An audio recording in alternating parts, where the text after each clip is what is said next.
পাখির চোখ 2026-এর বিধানসভা নির্বাচন। বঙ্গে আঁটুসাঁটু নিরাপত্তা, পায়ে পায়ে সতর্কতা বিধি। তবুও প্রথম দফা নির্বাচন শুরু হতেই দেখা গেল উত্তেজনা। শিলিগুড়িতে বিজেপি প্রার্থী শঙ্কর ঘোষের ভোটদানের সময় উত্তেজনা ছড়ায়।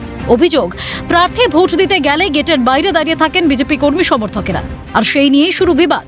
বুথের 100 মিটারের মধ্যে কেন থাকবেন বিজেপি কর্মী সমর্থকেরা, যেখানে বুথের ওই গণ্ডির বাইরে গিয়ে দাঁড়াতে হচ্ছে রিলিভার এজেন্টদের? সেখানে কেন ছাড় পাবেন বিজেপি কর্মী সমর্থকেরা? প্রতিবাদ সিপিএম কর্মীদের। থাকা দরকার নেই, আমরা যখন রিলিভার, আমরা যখন কাজ করব তখন যাব।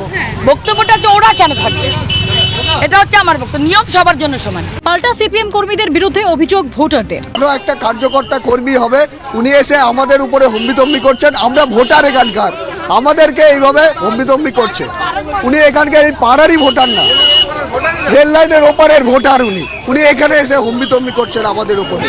অন্যদিকে শিলিগুড়ির 173 নম্বর বুথে শান্তিপূর্ণভাবেই ভোট দেন তৃণমূল প্রার্থী গৌতম দেব। সাধারণ ভোটারদের সঙ্গে লাইনে দাঁড়িয়েই ভোট দেন তিনি। রাত্রেবেলা তুলে নিয়ে গেছে সেন্ট্রাল গভর্নমেন্ট এমপ্লয়ীদের, আলিপুরদুয়ার পাঠিয়ে দিয়েছে রেলের এমপ্লয়ীদের। দিনভর উত্তর দিনাজপুরে পাঠিয়েছে, চারিদিকে কমপ্লেন করেছি, কিন্তু তারা ভোটাধিকার পাচ্ছেন না। এরকমভাবে বহু সেন্ট্রাল গভর্নমেন্ট এমপ্লয়ীকে তুলে নিয়ে গিয়ে অন্য জায়গায় নিয়ে যাওয়া হয়েছে। ডিসপাইট অফ শিলিগুড়ির মানুষ এবার সংঘবদ্ধভাবে ভোট দেবে।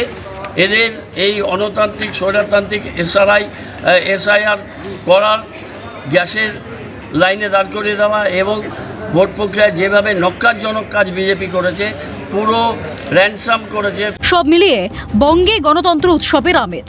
কোথাও ধরা পড়ল উত্তেজনা, কোথাও শান্তিপূর্ণ ছবি। সৌমেন্দু মজুমদার ও স্নেহাশিস চক্রবর্তীর রিপোর্ট, ক্যালকাটা নিউজ।